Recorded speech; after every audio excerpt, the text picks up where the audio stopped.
So there's a very important type that is hiding in this definition, and it's, I mean, so important that we're going to dedicate a whole 3-minute video to it. It's the type state here.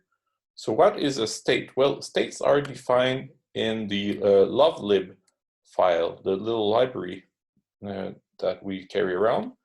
So you don't have to look into there. I mean, now I just followed the link to see the definition, but this is internal.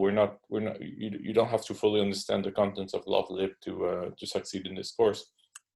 And here you see that a state is defined as a function from string to natural number. So this is a very primitive, rudimentary notion of state. It's a notion of state where all variables exist.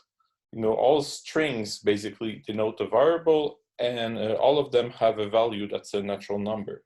So in real life, we know that, you know, with any programming language, you have only a finite number of variables at any point in time that are that have a value, and the value is not always just a natural number. It can be other things, right? It could be a real number, or at least a floating point number.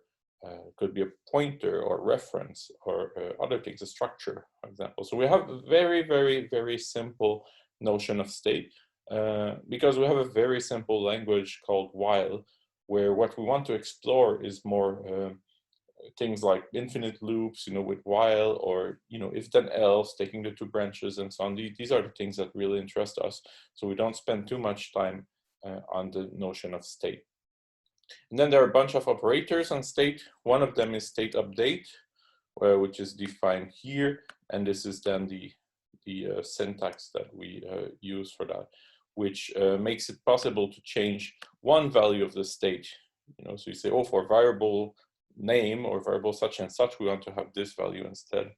And here you see you have simplification rules that say if you assign twice to the same name, then you can remove the first assignment and you only keep the second one, and so on. So there's a bit of setup here with the simplification rules, and you see these are even properties that we can prove. Example is just the same as lemma, except that we don't need to specify a name, right? So if you assign 0 to A and 2 to B, is the same as doing them in the other order, and the simplifier will be able to do it.